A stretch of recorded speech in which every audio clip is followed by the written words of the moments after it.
Hi, I'm CCP Commander Wang. I am the Community Manager for Dust 514.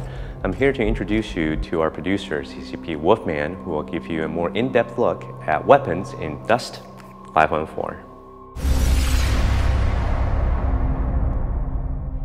Hi, I'm Tom Farrer, a producer here at CCP, and one of the best parts of my job is working together with a design team on the weapons for Dust 514, which, in case you didn't know, is a persistent free-to-play shooter set in the notorious sci-fi universe of EVE Online.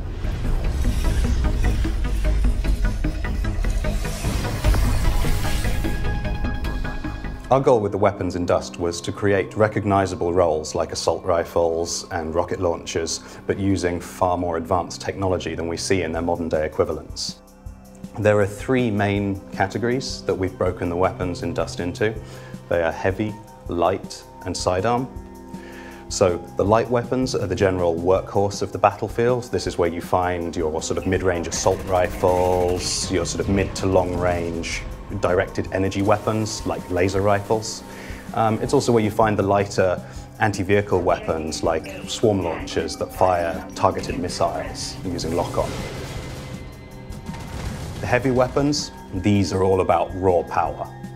They can only be equipped by heavy armor, so you won't be running around the battlefield with them very quickly.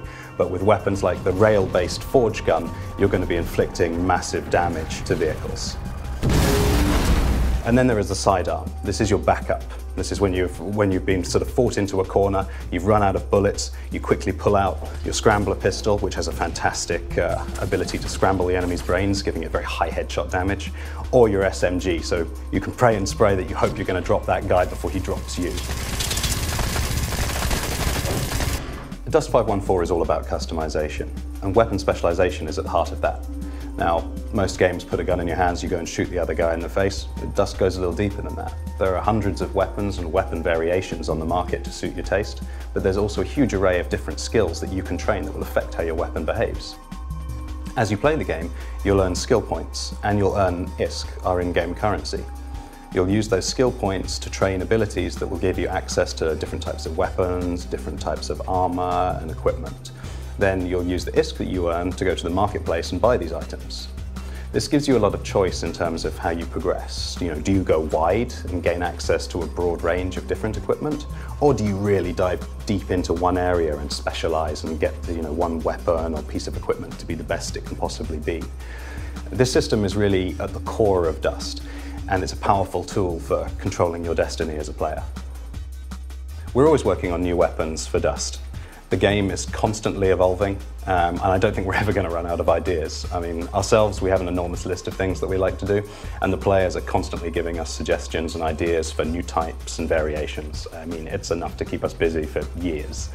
But looking at the near future, we have a few new weapons coming out that are pretty cool. We've got the Flaylock pistol, which is a sidearm that fires micro-rockets. That's pretty cool, actually. I like using that one. We've got the Gallente plasma launcher. This is a new dumbfire AV weapon, which I think the players are going to really, really like.